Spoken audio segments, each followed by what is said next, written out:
வணக்க மக்களே, தற்போது வந்திருக்கக்கூடிய முக்கிய செய்திகள். பொங்கலுக்கு சர்ப்ரைஸ். நாளைக்கு முதல் பரிசு தொகுப்பு டோக்கன் விநியோகம் ரேஷன் கடைகள் மூலம் அரசு ஏற்பாடு. ஸோ இந்த டோக்கனாவது யாருக்கெல்லாம் கிடைக்கும், ஸோ இதில் என்னென்ன கொடுக்குறாங்க, ஸோ நீங்கள் வரல அப்படின்ற பட்சத்தில் என்ன பண்ணணும் அப்படின்னு A to Z தகவலை நம்ம வீடியோவில் பார்க்குறோம். நீங்கள் நம்ம சேனலுக்கு புதியவராக இருந்தீங்கன்னா மறக்காம ஒரு சப்ஸ்கிரைப் லைக் போட்டுக்காங்க. வாங்க வீடியோ கொடுப்போம்.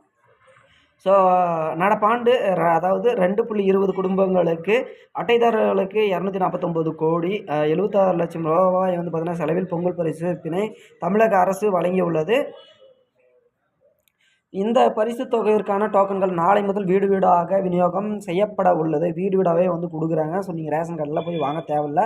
ஸோ பரிசு தொகுப்பு என்றாலும் ரொக்கப்பணம் கிடைக்கும் என்று தமிழக மக்களின் ஒரு எதிர்பார்ப்பு நிகழ்கிறது. கடந்த ஆண்டு 1000 ரூ. 2500 என்றெல்லாம் பொங்கல் பரிசு தொகை வழங்கப்பட்ட நிலையில் இந்த வருடம் வழங்கப்படுமா என்று எதிர்பார்ப்பு பார்த்திங்கன்னா ஏற்பட்டிருக்கு.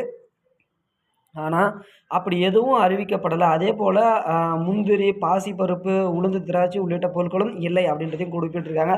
ஸோ இலவச வேட்டி சேலை வழங்க நடவடிக்கை எடுக்கப்பட்டுள்ளது. அத்துடன் தலா 1 கிலோ பச்சரிசி, 1 கிலோ சர்க்கரை, முழு கரும்பையும் கொடுக்குறாங்க அப்படின்றது மாதிரி சொல்லியிருக்காங்க. ஸோ விநாயக பொங்கல் பரிசு தொகுப்பிற்கு தமிழக அரசு பார்த்திங்கன்னா 249 கோடியை பார்த்திங்கன்னா அது சொல்லியிருக்காங்க.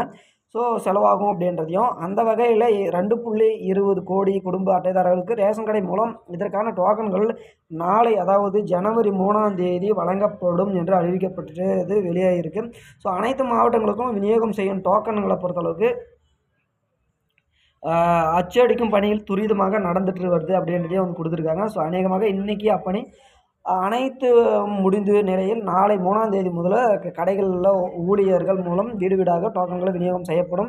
டோக்கன் பரிசு தொகுப்பு பெறுவதற்கு நல்ல நேரம் ஆகிய விவரங்கள் டோக்கன் இடம்பெற்றிருக்கும். தினமும் காலை 100 பேருக்கு கொடுப்பாங்க. ஸோ அதாவது ரேஷன் கடை வரிசை பிரகாரம் கொடுப்பாங்க, நம்பர் பேஸ் பண்ணி கொடுப்பாங்க அப்படின்றதையும் சொல்லியிருக்காங்க. ஏற்கனவே கூட்டுத்துறை அதிகாரிகள் நம்பிக்கை தெரிவிச்சிருக்காங்க. சரி, நீங்கள் ஒன்றும் பயப்பட தேவையில்லை, உங்களுக்கான பொருட்கள் எல்லாமே வந்துடும் அப்படின்னு.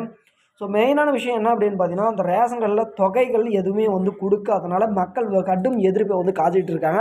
ஸோ அதாவது நீங்கள் அப்புறம் ஏன் அந்த கோரிக்கைலாம் விடுறீங்க? ஸோ ஆல்ரெடி அதிமுக இருந்தப்போ 2000 ரூபாவதையும் பணம் கொடுத்தாங்க, 2500 ஸோ அப்போல்லாம் 5000 ரூபாய் தான் கொடுக்கணும், மக்களுக்கு எப்படி பத்தும் அப்படின்னுட்டு நீங்கள் ஏன் இப்போ கொடுக்க மாட்டேங்கிறீங்க அப்படின்னு ஒரு கேள்வியை மக்கள் எழுப்பிட்டுருக்காங்க. ஸோ இது ஒரு நியாயமான கேள்வி அப்படின்றது உங்களோட கருத்துக்களை கமெண்ட் செக்ஷனில் பதிவிடுங்க. ஸோ அதே மாதிரி பார்த்திங்கன்னா அந்த பச்சரிசி புடுங்கல் அரிசியெல்லாம் அந்த ஒவ்வொரு கிலோ நம்மளுக்களால் வாங்கவே முடியாதுன்ற நிலைமையில் கொடுக்குறாங்க. ஸோ அதனால் அந்த பச்சரிசி 1 கிலோவும் இன்னும் புடுங்கல் அரிசி 1 கிலோயும் வாங்கி நீங்கள் பார்த்திங்கன்னா பொங்கல் வச்சு இன்பமாக பொங்கலை கொண்டாடுவீங்களாம் அப்படின்ற மாதிரி தகவல் வந்திருக்கு, அதாவது சமூக ஊடகங்களில். ஸோ உங்களோட கருத்துக்களை கமெண்ட் செக்ஷனில் பதிவிடுங்க. நன்றி, வணக்கம், தேங்க்யூ.